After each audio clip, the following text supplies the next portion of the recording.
மன நிறைவோடு எப்படி வந்து ஒரு சிம்பிள் கார்த்திகை தீபம் கொண்டாடினோங்கிறத பற்றியே மினி விலாகு. நான் லாஸ்ட்டு விலாகில் வந்து எப்படி வந்து பொரி பண்ணினேங்கிறத வந்து காமிச்சிருந்தேன். அதை வந்து நான் அடுத்த வீடியோவில் எப்படி வந்திருக்குன்னு காமிக்கிறேன்னு சொல்லியிருந்தேன். இது வந்து செகண்ட் பார்ட்டு தான். அந்த பொரி என்னாச்சுன்னா, பாகு வந்து கொஞ்சம் முத்திருச்சு போலுக்கு, அடியில் போய் பொரி ஃபுல்லாக ஒட்டிக்கிடுச்சு. ஸோ ரொம்ப சிரமப்பட்டு பேப்பரை விரித்து அதில் கொஞ்சம் கொஞ்சமாக எடுத்து போட்டோம். 2 கிலோ பொரி, 1/2 கிலோ வெல்லம் தான் போட்டிருந்தேன். பட் வந்து சரியாக இருந்தது, நல்லா இருந்தது. ஆனால் வந்து எடுக்கிறது தான் கொஞ்சம் கஷ்டமாக இருந்தது. வீடு ஃபுல்லாக தெரிச்சுது. அப்புறம் அதை க்ளீன் பண்ணுறதுக்கு ஒரு 1/2 hour ஆகிடுச்சு. அதுபோல் வந்து 100 கிராம் மைதா, 100 கிராம் ரவை, ஒரு வாழைப்பழம், கொஞ்சம் ஏலப்பொடி போட்டு நல்லா மிக்சியில் அடிச்சுட்டு கொஞ்சோண்டு உப்பு போட்டுட்டு அப்புறம் பணியார சட்டியில் நான் எப்படி வந்து ரவா அப்பம் பண்ணினேங்கிறத தான் காமிக்க போகிறேன். இந்த மைதா மாவு நான் நேற்று வந்து எல்லாமே கண்ணு அளவு தான் போட்டிருந்தேன். எல்லாம் நாகா மைதா, இங்கே லோக்கலில் வாங்கினது தான்.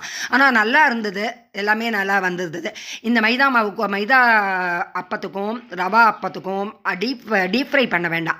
ஏன்னா எண்ணெயில் நீங்கள் வந்து அப்பம் போட்டு எடுத்திங்கன்னா அது எண்ணெயை குடிச்சிட்டு சப்புன்னு எண்ணெயாக இருக்கும், சாப்பிடவே முடியாது. இதில் பண்ணிங்கன்னா எண்ணெய் ரொம்ப கம்மியாக போகும். அதே சமயத்தில் நெய் ஸ்மெல்லோட கமகமான்னு சாப்பிடலாம். நான் எப்படி பண்ணுவேன்னா, கொஞ்சம் முதல்ல எல்லா குழிலையும் வந்து சாதாரண ஓகே ஆயில் அல்லது ரிஃபைண்ட் ஆயில் ஊற்றிட்டு அது மேலே வந்து 1 ஸ்பூன் நெய்யை எடுத்து கொஞ்சம் கொஞ்சமாக நெய்யை ஊற்றிடுவேன். ஊற்றிட்டு அது மேலே படியாரத்த இந்த இது ரவா அப்பத்து மாவை ஊற்றிட்டு அது மேலே கொஞ்சம் கொஞ்சமாக நெய்யை ஊற்றிட்டு மூடி வச்சுட்டிங்கன்னா அப்படி நெய் ஸ்மெல்லோட ஒரு டீப் ஃப்ரை பண்ணாத ஒரு அப்பம் வந்து சூப்பராக கிடைக்கிது. ஒரு 4-5 நாள் கூட நம்ம வெளியே வச்சு கூட சாப்பிடலாம், கெட்டு போகாது. இப்போ அப்பம்னா நமக்கு 2 நாளைக்கு மேலே சாப்பிட முடியாது, அதுபோல் வந்து ஃபுல்லாக எண்ணெயாக இருக்கும்.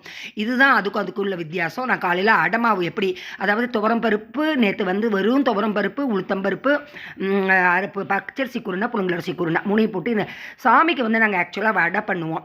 இப்போ தான் அந்த வடை எல்லாமே ரொம்ப டீப் ஃப்ரைடாக பண்ணுறோமேங்கிறதுக்கு தான் அந்த அடை பண்ணேன். டிஃபனும் பண்ணிடலாம், அதே சமயத்தில் சாமிக்கு நைவேத்தியம் பண்ணிடலாம்னு சொல்லிட்டு குட்டி குட்டியாக குண்டாக பண்ணிவிட்டு நாங்கள் வந்து யானை விளக்குக்கு வந்து இந்த யானை அடை தான் நைவேத்தியம் பண்ணுவோம். வந்து இன்றைக்கி வந்து நான் அந்த அடையையும் ஊற்றி அது மேலே தேங்காய் எண்ணெய் ஊற்றி நெய் ஊற்றி பண்ணது, சாமிக்கு பண்ணதுன்னா ரொம்ப வந்து டேஸ்ட்டாக இருந்தது. ஏன்னா வந்து நம்ம வந்து இந்த சாமிக்கு நைவேத்தியம் பண்ணுறதுனால நம்ம வந்து வாயில் போட்டு பார்க்க முடியாது, எதையுமே சாமிக்கு பண்ணிட்டு தான் சாப்பிட முடியும். பொரி அதனுடைய அது அப்புறம் தான் அதனுடைய ஃபேட், அவ்வளோதான். அது எப்படி இருந்ததோ அதே தான்.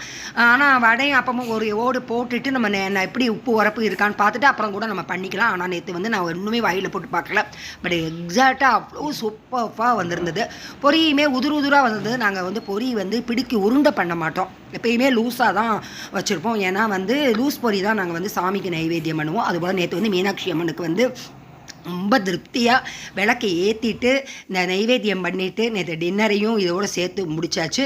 கார்த்திகை தீபம் வந்து நேற்று வந்து ரொம்ப சந்தோஷமாக, ரொம்ப மன நிறைவோட திருப்தியாக கொடுத்தது. கடவுள் அருள் எல்லாருக்கும் கிடைக்கட்டும் சாமியை வேண்டிக்க.